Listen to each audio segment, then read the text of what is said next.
Hello friends, in this video I will show you how to do a factory reset on Xerox Workcentre 6515 model. So when we are in a ready state, press and hold for about 10 seconds the home button. Press and hold.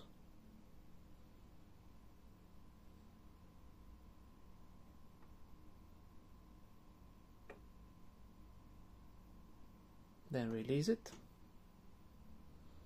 We have to enter the passcode, which is 6789.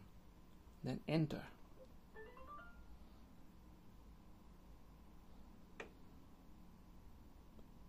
Press on device menu, then scroll down until we see resets.